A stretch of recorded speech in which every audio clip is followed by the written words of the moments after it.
အားလုံးမင်္ဂလာပါဗျာအခုဆိုရင်မှာတော့ e-test လုပ်နေပြီပဲပါတယ်ဗျာခုံပြီးတော့ slide 2ပြီးရင်ခုံပြီးတော့နောက်တဲ့ slide 2အတိုင်းလုပ်ကြည့်လုပ်ပြီးရင် emote ဖွင့်ခုံပြီး slide 2 emote နှိပ်လိုက်ရပါခင်ဗျာ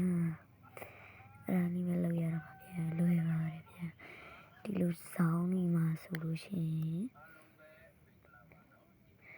ဒီလိုတောင်းလိုက်ပြီးတော့လို့ပြီးတော့လို့ရှိရင်ခုံ slide 2 emote နှိပ်ရပါပြီ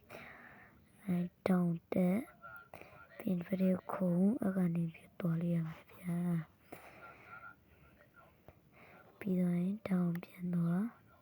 ဆိုရပါဗျာဆိုရပါမှာတော့လို့ပါဗျာပြီးတော့လို့ရှိရင်ခုံတောင်း slide 2ပြီးရင်လက်ကိုဒီဘက်ဘေးကိုပြီးတဲ့ခလုတ်ဒီဘက်ဘေးကိုဆွဲထားလိုက်ပါဗျာပြီးရင်ခုံဆင်းပြီးတော့လိုဝိုက်ဒီနားကျရင်လှည့်နေရဒီလိုလှည့်ပြီးဒီဘက်ထဲကိုပြန်လှည့်ပြီးတော့အဲ့ကိုတက်လိုက်ရင်ရပါတယ်ခင်ဗျာလွယ်ပါတယ်ခင်ဗျာလွယ်လေးပါမခက်ပါဘူးစမ်းလုပ်ကြည့်ပါဗျာမာရင်လည်းမရှိတော့မှပါဗျာဆိုရပါဗျာမာတော့လို့ပါဗျာလူမျိုးလေး F1 နဲ့လုပ်လို့ရပါတယ်ဗျာဘယ်လိုလမ်းလျှောက်လို့ရတဲ့ emote ဆိုဘယ် emote ဖြစ်ဖြစ်လုပ်လို့ရပါတယ်ဗျာလုပ်ပြီးတော့လူတောင်းရင်ခလုတ်ကိုဒီဘက်ဘေးကိုဆွဲပြီးရင်အဲ့လို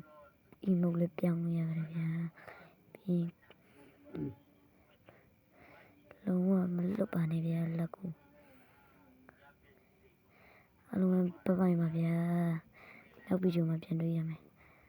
ဘိုင်